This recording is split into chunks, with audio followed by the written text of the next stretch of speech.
In the autumn of 1884, the small settlement of Durango, Colorado, was a tranquil haven nestled within the Rocky Mountains. It was a place where people sought solace in the breathtaking natural beauty that surrounded them, virtually unaware of the impending terror that was soon to engulf their lives. As the sun dipped behind the rugged peaks one chilly evening, the wind whispered eerie secrets through the pines. The townsfolk huddled in their rustic cabins, blissfully unaware of the monstrous menace that was lurking in the shadows. The only warning was the unnatural silence that fell upon the land, as if nature itself held its breath. In the dead of night, the first cry of terror shattered the quietude. A deafening roar, guttural and primeval, reverberated through the canyon walls.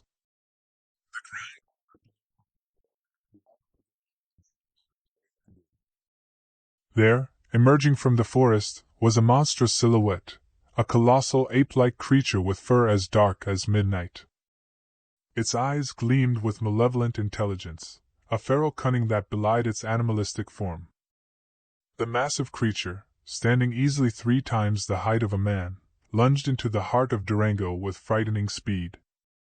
Buildings crumbled under the colossal weight of its fists, and terrified screams filled the air as the creature's malevolent gaze fell upon the terrified townsfolk. Panic swept through the settlement like wildfire, but there was nowhere to hide. Desperate survivors fled for their lives, but the monster showed no mercy.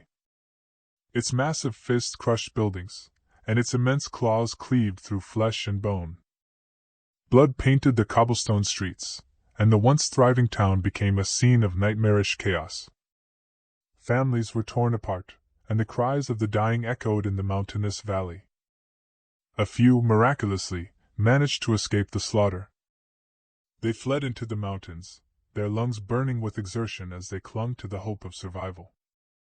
The moon bore witness to their terror-stricken flight, their path lit only by the merciless glow of the beast's fiery eyes as it pursued them relentlessly. The survivors, now perched on a desolate mountain ledge, gazed down at the once beloved Durango. Below, their homes had been reduced to a smoldering ruin, and the monster's roars still reverberated through the valley. In the eerie stillness of the night, the remnants of their settlement now lay in ruins, and their fellow townsfolk were silenced forever.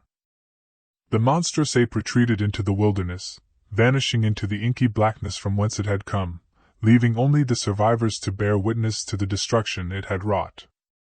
They had witnessed the unthinkable, a nightmarish event etched forever into their memories, and they knew that the horror of the giant ape monster would haunt them for the rest of their days. Durango, Colorado, had become a ghost town, and the mountains, which once offered solace, now concealed both refuge and terror, leaving the survivors to wonder if the creature would return to haunt their nightmares once more.